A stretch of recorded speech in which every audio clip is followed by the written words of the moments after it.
ونستعين على أمور الدنيا والدين والصلاة والسلام على أشرف الأنبياء والمرسلين سيدنا وحبيبنا وشفيعنا وطبيب قلوبنا محمد وعلى آله وصحبه أجمعين وسبحان الله والحمد لله ولا إله إلا الله والله أكبر لا حول ولا قوة إلا بالله العلي العظيم عدد كل حرف كتب ويكتب أبد العابدين ودهر الداهرين آمين.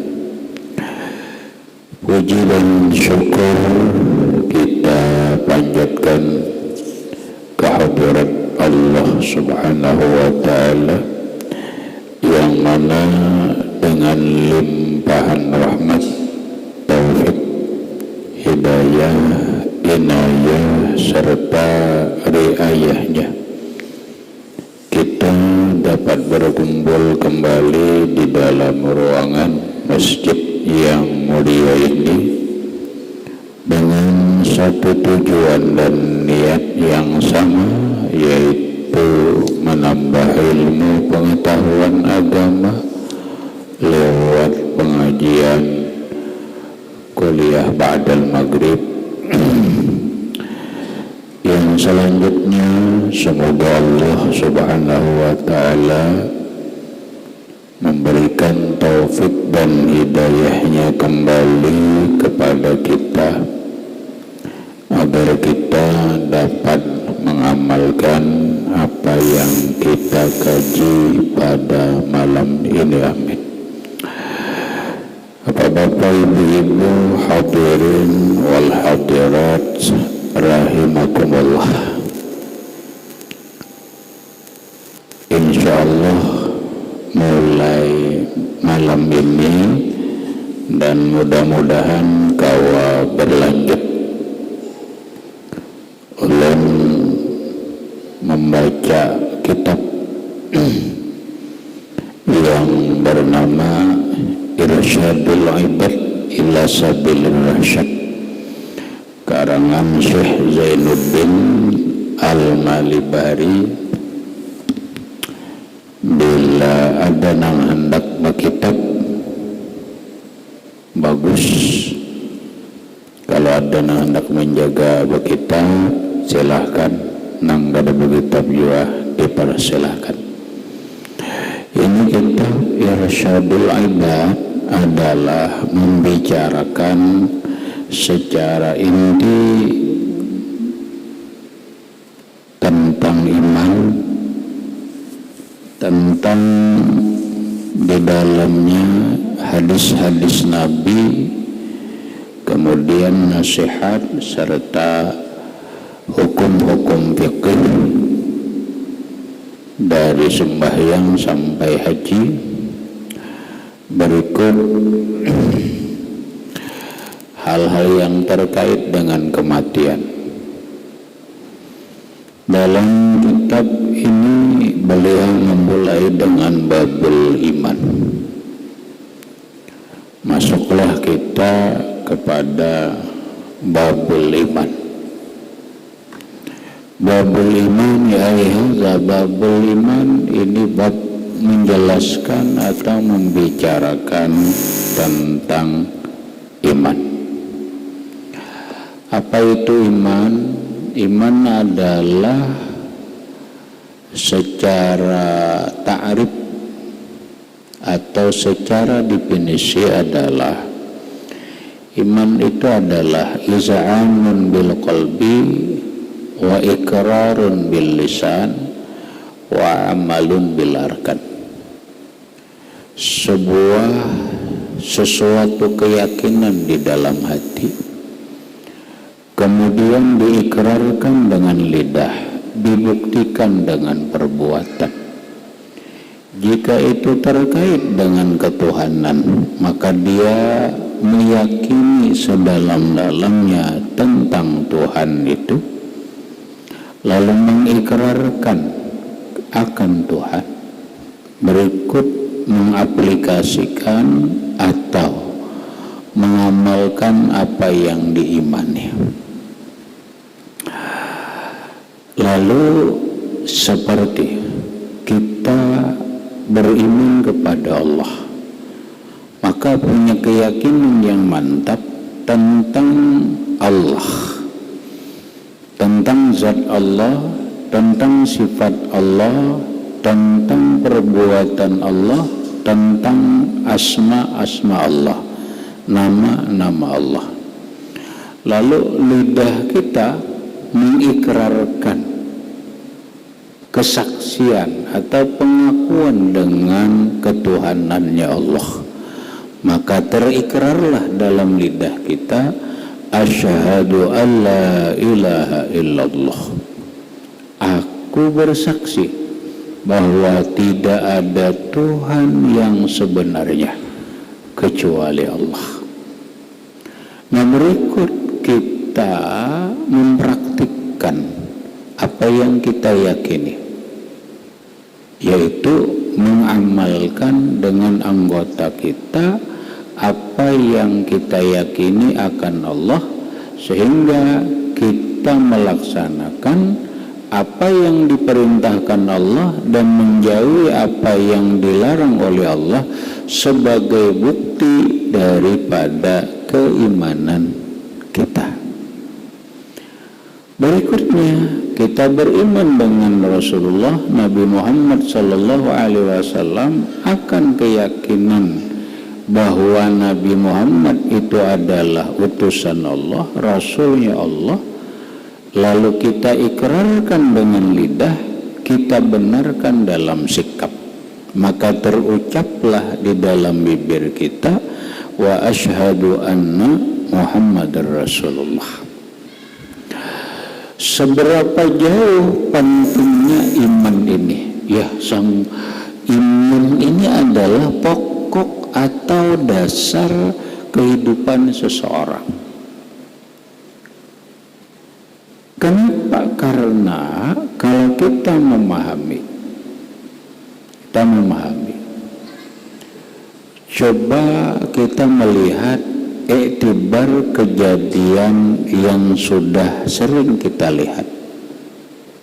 Apa? Bayi lahir, dan saat manusia lahir, dan saat manusia meninggal dunia. Ada dua hal yang harus kita pahami dan kita pelajari, dua, tentang lahirnya manusia dan meninggalnya manusia. Satu, manusia lahir disambut dengan senyuman. Manusia meninggalkan dunia dihantar dengan tangisan. Ini harus kita pelajari. Kenapa manusia lahir disambut dengan senyuman? Begitu dia meninggal dunia dihantar dengan tangisan. Orang sufi mengatakan, jadikanlah dirimu itu membuat orang tersenyum di saat lahir dan tersenyum di saat meninggalkan mereka.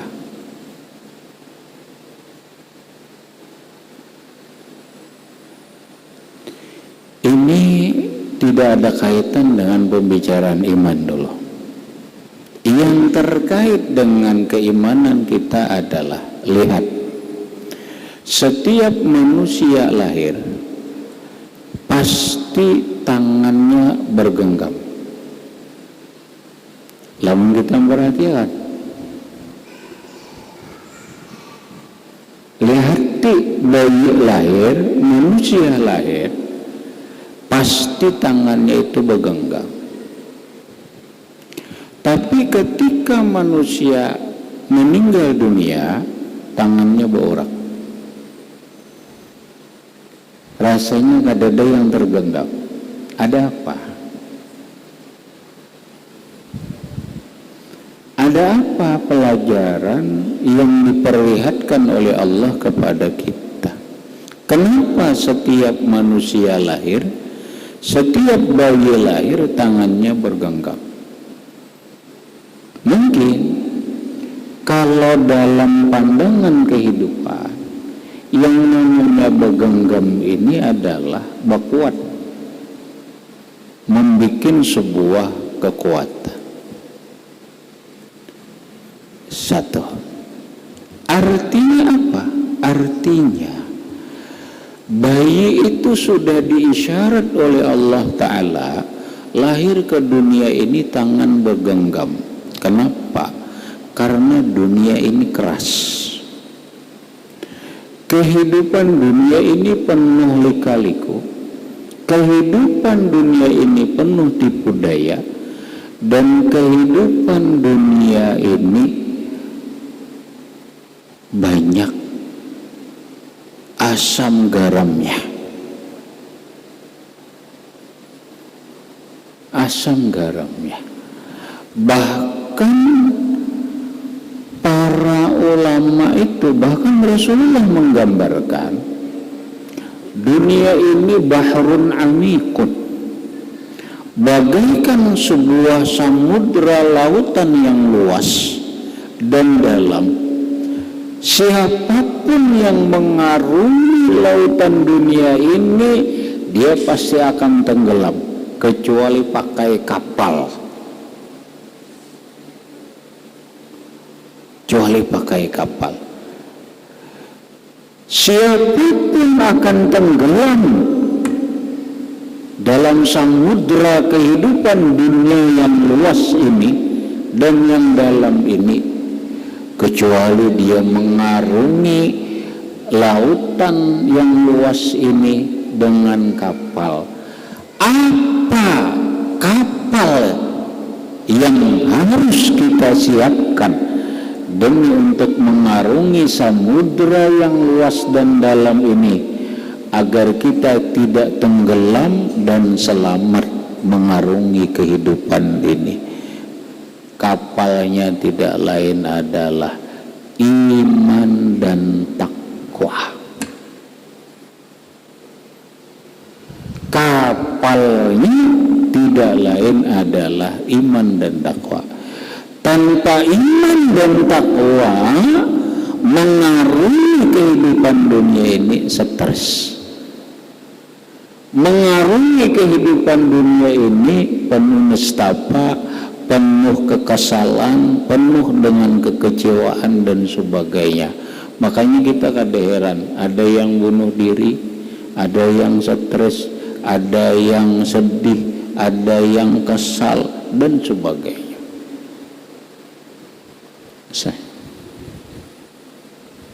Maka kita tidak ingin mengarungi samudra kehidupan ini lamas tenggelam. Allah mengisyaratkan modalnya adalah iman, kapalnya adalah iman dan takwa. Maka dianjurkanlah orang tuanya mengazankan mengazankan di telinga kanan, mengikomatkan di telinga kiri. Ini bukan hanya sunnah, tetapi ada sebuah makna yang dalam, yang secara hukum fikih setiap anak yang lahir disunatkan, diazankan di telinga kanan, diiqamatkan di telinga kiri. Siapa yang mengazankan? Jangan dokter, jangan menteri, jangan orang lain, tapi yang mengazankan itu adalah walinya. Loh, kenapa disebut walinya? Karena kalau dikatakan bapaknya, belum tentu ada bapaknya. Arti belum tentu ada bapaknya, siapa tahu di saat istrinya hamil, bapaknya meninggal dunia. Berarti kan tidak bisa dipatok dengan bapaknya yang mengazankan. Maka berlakulah wali yang lain seperti Rasulullah hamil 6 bulan ibunda Aminah terridho, ayahanda Rasulullah yang bernama Abdullah bin Abdul Muttalib meninggal dunia. Maka yang mengurus Rasulullah kakek, karena Abdul Muttalib lah sebagai walinya, wali asbahnya. Kalau kakeknya kedada baru paman. Makanya Rasulullah itu dipelihara oleh kakek yang memberi nama kakek, yang mengakikahkan kakek. Rasulullah yang memberi nama kakek beliau, bukan abah. Abdul Muttalib yang memberi nama. Diberi nama lah oleh Abdul Muttalib Muhammad. Padahal sebelumnya tidak ada orang-orang Arab, baik suku Quraisy ataupun suku yang lainnya, keluarga Abdul Muttalib tidak ada yang bernama Muhammad. Karena orang Arab itu kan biasanya orang itu bulik-bulik. Abdurrahman bin Abdullah bin Abdurrahman bin Umar bin Abdullah, kan orang Arab itu kayak gitu aja, tak bulik-bulik ngaran. Abdul Muttalib memberikan nama kepada cucunya dengan nama Muhammad. Itu bukan hanya pemikiran, tetapi ilhamun minallah li jaddihi, Allah yang memberikan ilham kepada kakeknya Rasulullah yang bernama Abdul Muttalib agar ini bayi diberi nama Muhammad, rajaan ayyuhmada, harapannya agar menjadi orang hebat, menjadi orang yang dipuji manusia. Fahaqqaqallahu rajahu, Allah mengabulkan, memastikan harapannya Abdul Muttalib benar, Rasulullah menjadi manusia hebat. Siapapun memuji beliau, jangankan kawan, lawan pun memuji beliau. Siapa yang ma'aruhakan Rasulullah Sallallahu Alaihi Wasallam atau yang disebut dengan walimah, saat istilah kita sekarang mengakikahi Abdul Muttalib. Dalam catatan sejarah, Abdul Muttalib menyembelih kambing kurang lebih 100 ekor dalam rangka selamatan kelahiran Rasulullah Sallallahu Alaihi Wasallam. Siapa yang mengawinkan Rasulullah? Karena Abdul Muttalib meninggal dunia, maka pengasuhan asbah walinya diserahkan kepada Abi Thalib, paman beliau. Maka paman beliaulah yang mengawinkan Rasulullah Sallallahu Alaihi Wasallam dengan ketentuan hukum dalam fikih, namanya wali anak. Sehingga dalam fikih dikatakan, man wulida lahu mauludun fa'ala walihi arba'atu asya'. Orang yang diberikan anak, maka kewajiban walinya, perhatikan ini walinya, bukan bapaknya. Lalu kalau ada bapaknya, ya bapaknya sebagai wali. Kalau tidak ada bapaknya, kakeknya sebagai wali. Kalau tidak ada kakeknya, pamannya sebagai wali dan sanak abah. Apa kewajibannya? 4. Azanuhu wa iqamatuhu, azankan di telinga kanan, iqamatkan di telinga kiri.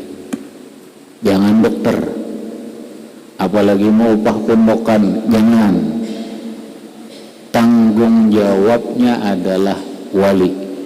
Sangat naif, kurang baik kalau saat istri lahir melahirkan punya suami, bapaknya ada lalu tidak hadir, tidak menyambut kehadiran anaknya, tidak mengazankan dan mengikamatkan, ini sebuah hal yang kurang baik. Ini yang kita kaji dulu, kita teruskan dulu. Berikut wa tasmiyatuhu, kewajiban wali memberikan nama biahabbil asma, dengan nama yang baik. Bu, mohon maaf, sebenarnya dalam aturan Islam bukan mamanya yang mau ulah ngaran. Yang mau ulah ngaran itu ada abahnya yang mau ulahkan ngaran. Bila kada abahnya, cari kainya, kai nang mengarani dulu. Nah sehingga kai, ujar kai ikam aja, dasar ikam aja, cuma kai punya tanggung jawab dulu. Setelah kai kada, lalu pamannya konsultasi dulu lawan pamannya, karena pamannya sebagai walinya. Kodujur pamannya merawat tahu hati-hati bu, sekarang ini banyak sudah ada beberapa kasus nang ulun dengar kejadian gara-gara orang kada menghargai asbah walinya, belang nikah kada dihirami oleh walinya. Nikah mencari siapa? Mencari wali kan? Bermasalah kena. Dan ini kejadian wali kada dihirami nang mestinya dapat warisan, sampai hendak nikah ujar nang wali, sudah aku sebagai wali aku kada hendak nikahkan kecuali aku diberi duit dulu sekian puluh juta. Terjadi bu, terjadi gitu. Gara-gara apa? Gara-gara kita kada paham dengan tatanan kehidupan beragama kita. Hargai dong sebagai wali pamannya, apalagi kita anaknya perempuan, siapa wali nikahnya? Pamannya yang jadi wali nikah. Hargai. Nah, kayaknya si walinya ini kayaknya kalau abahnya kada, kayaknya kalau kayaknya kada, pamannya apa wa akikatuhu, mengakikahkan. Bukan mamanya yang mengakikahkan, kakinya, kayaknya mengakikahkan kalau abahnya kada. Kalau kayaknya kada, pamannya yang mengakikahkan. Nah sekarang kita banyak paman nggak tahu menahu memerintah kewajiban kepada anak kemanakan. Hanyar wa tazwijuhu, mengawinakan. Siapa yang mengawinakan? Walinya, abahnya. Kalau kada ada abahnya, kainya. Kalau kada ada kainya, pamannya.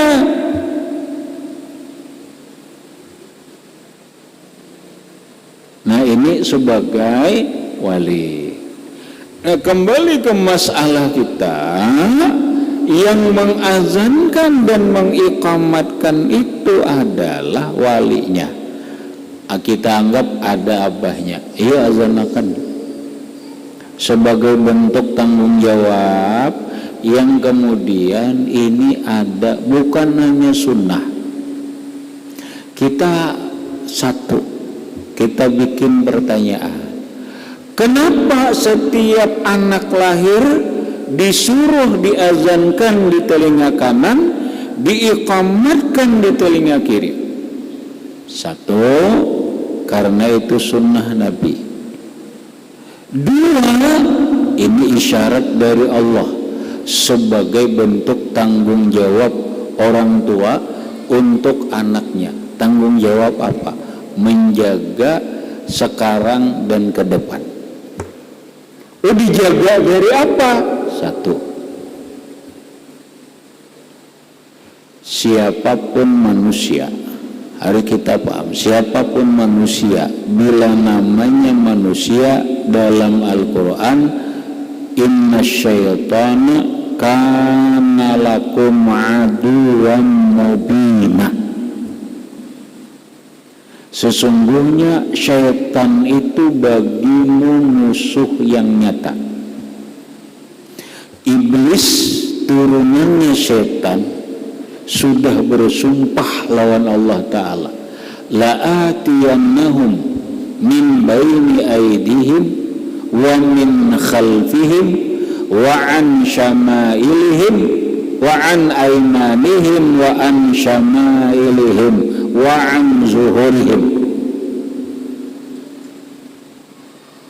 Ujar iblis, jadi kena turun ke setan, aku bersumpah Tuhan, aku akan mengganggu, mencelakakan manusia dari jalan manapun, mau jalan muka, jalan belakang, jalan kanan, jalan kiri, siapapun manusia aku ganggu, termasuk bayi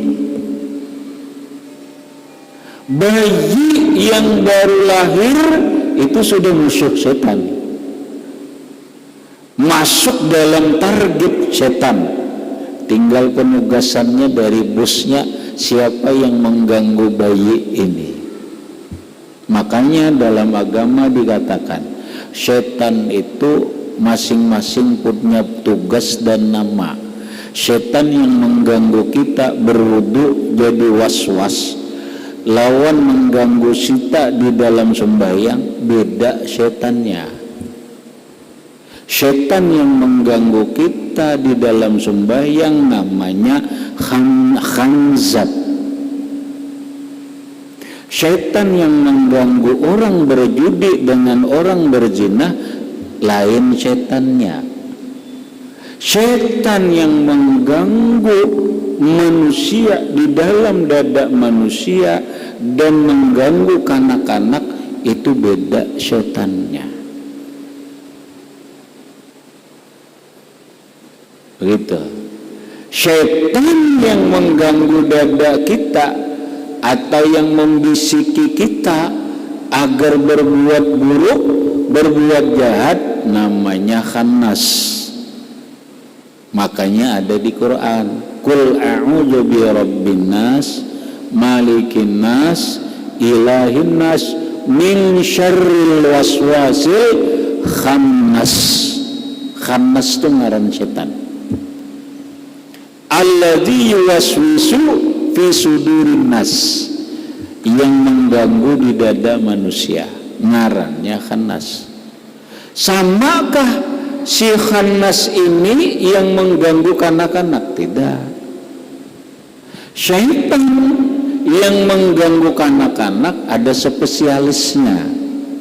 Nama syaitannya Ummi Sibyan. Ummi Sibyan. Banyak anak-anak ini itu diganggu oleh Ummi Sibyan. Terus kalau lainnya melawan Ummi Sibyan, setan Ummi Sibyan, tidak bisa.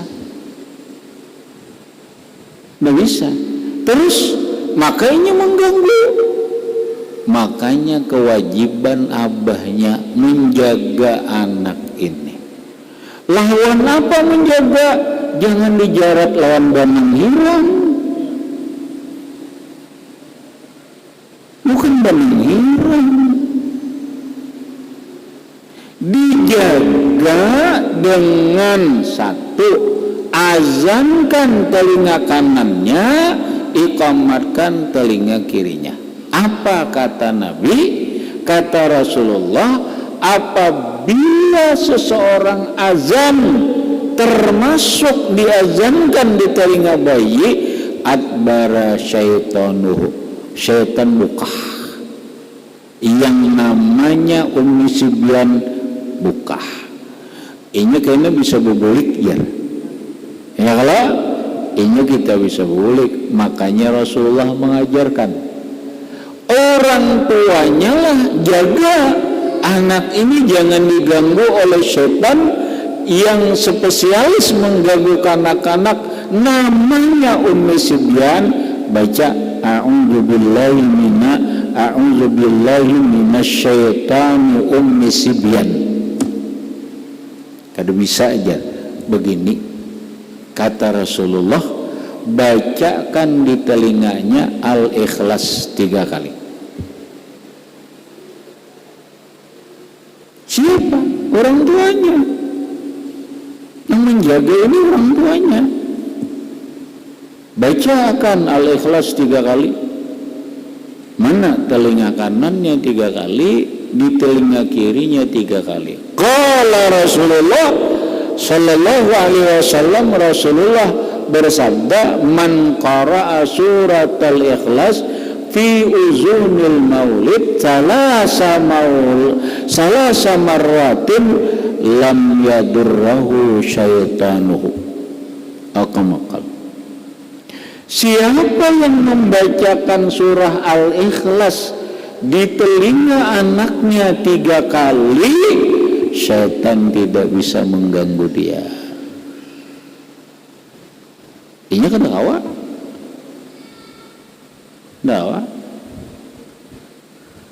Nah ini makanya jangan orang lain yang mengazankan. Masa orang lain disuruh menjaga? Ini satu. Yang kedua, kenapa disuruh diazankan di telinga kanan, diikamatkan di telinga kiri?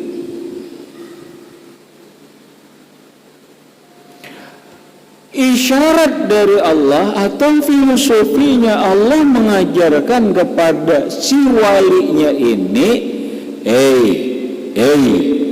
orang tua yang punya anak, anakmu akan menghadapi kehidupan yang berat.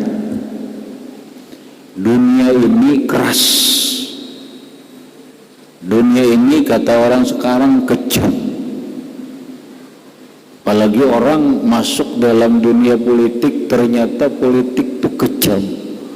Kalau kawan, kada tahu kawan bunuh, kada tahu siapapun, politik dunia itu kejam.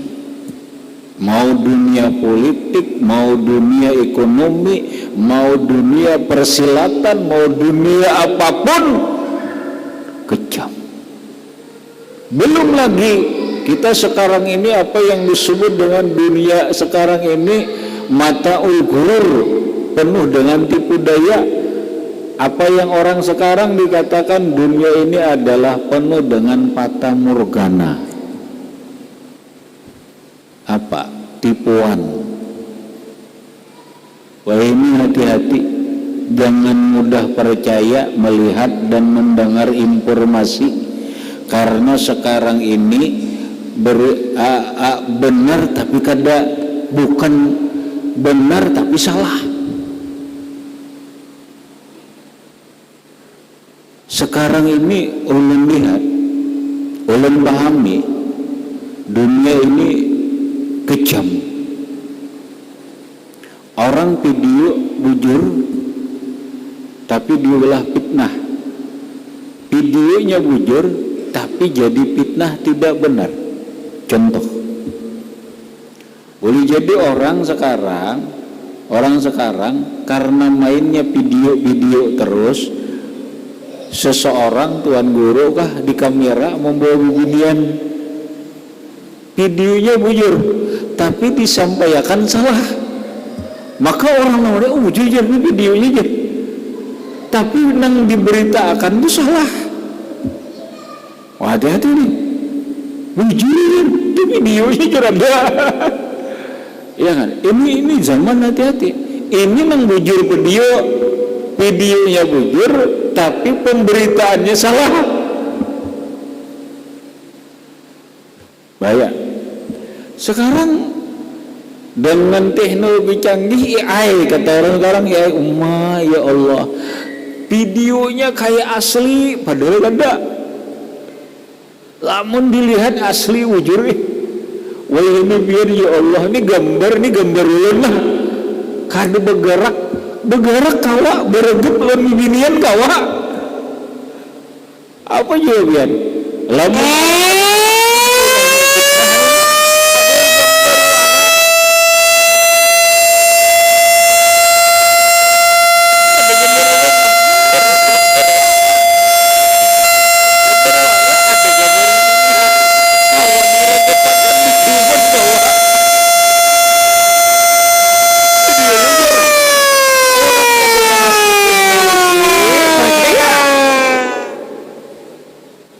makanya pina asli ujur itu.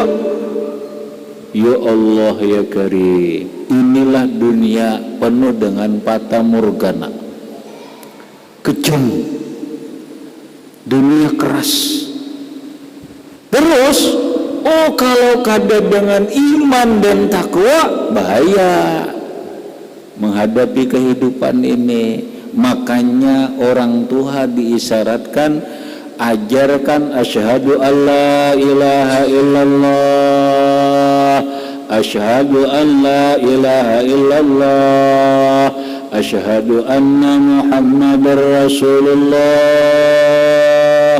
asyhadu anna muhammadar rasulullah. Artinya apa? Syahadat. Hai orang tua nang punya anak ini, bintingi anakmu dalam kehidupan dunia ini, tanamkan kepada anakmu adalah iman. Tapi mengampun anaknya maazanakan kada, apa kada iya, karena kada ngerti.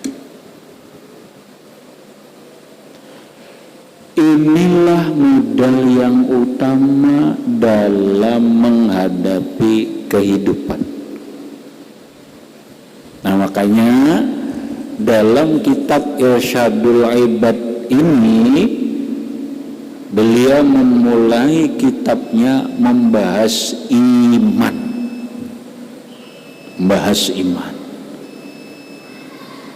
Kenapa? Karena iman inilah modal yang paling utama dalam mengarungi kehidupan, demi untuk keselamatan, demi untuk kenyamanan, demi untuk keberuntungan dan kebahagiaan, bukan hanya di dunia tapi berikutnya ke depan di alam barzah sampai ke akhirat. Modalnya adalah iman. Maka sekali lagi insyaallah ke depan kita pakai kitab Babul Iman yang kita bahas terus. Sekali lagi bila ada yang hendak bawa kitab silakan bawa, atau yang di luar mendengar kitab, nama kitabnya Irsyadul Ibad ila Sabil Rasyad. Belum masuk lagi kita, hanya membahas babnya. Berikutnya qala Allah Ta'ala ya ayyuhan nasu ubudu rabbakum alladzi khalaqakum walladzina min qablikum la'allakum tattaqun alladzi ja'ala lakum al-arda firasyan was-samaa'a binaa'a wa anzala minas samaa'i maa'an fa akhraja bihi minas thamarati rizqan lakum fala taj'alu lillahi andada wa antum ta'lamun ila akhir. Wallahu a'lam bisawab. Karena waktu itu dulu yang dapat ulun sampaikan, mudah-mudahan bermanfaat bagi ulun dan sambian beratan, dan mudah-mudahan dengan berkat kita berkumpul ini Allah Subhanahu wa Ta'ala mengampuni dosa-dosa kita, baik dosa zahir ataupun dosa batin, dan mudah-mudahan dan berkat kita berkumpul ini Allah Subhanahu wa Ta'ala mengumpulkan kita di dalam surga dengan berkat Rasulullah sallallahu alaihi wasallam wa alihi wa ashabihi wa qarabatihi wa zurriyatihi wa bisirril Fatihah. A'udzu billahi minasyaitonir rajim.